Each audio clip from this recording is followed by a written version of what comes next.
আরে দেখো এই ঘর আমি কিনেছি আর এই ঘরের ভিতরে ভূত থাকে। কি এই ঘরের ভিতরে ভূত থাকে? ভাগো, ভয় পাইও না, এই পানিটা নাও, যেই সময় ভূত আসবে তখন ভূতের গায়ে দিয়ে দিবে। এই পানিটা আমি একটা সাধু বাবার থেকে আনছি, আর যদি এই পানি ভূতের গায়ে দেই তাহলে ভূত আমাকে কিছু করতে পারবে না। আর এইখানে পলাই যাও, এখনই মনে হয় ভূত আসবে, আর এই টাইমে ভূত আসে।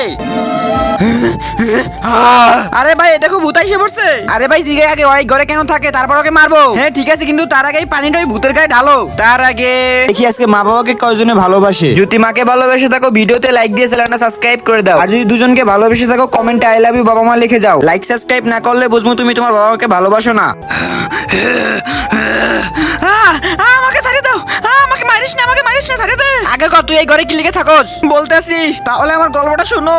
আমিও 50 বছর আগে এই ঘরে থাকতাম, আর এই ঘরের ভিতরে একটা ফুল গাছ ছিল অনেক সুন্দর। 6 মাস পর আমার একটা গাড়ি স্কিন্ড হয়, তারপর আমি মারা যাই, তারপর আমাকে অনেক শাস্তি দেয়, কারণ ওই গাছগুলো আল্লাহর কাছে বলছিল সারাদিন এই ছেলেটা আমাদের পাশে বসে থাকে কিন্তু আমাদের কোনো যত্ন নেয় না, তারপরে ওই গাছগুলো মরে যায় একদিন। আর ভাই তোমাদের ঘরে যদি গাছ থাকে তার যত্ন নিবা, কারণ ওরও প্যারান আছে। ভিডিওতে লাইক করো।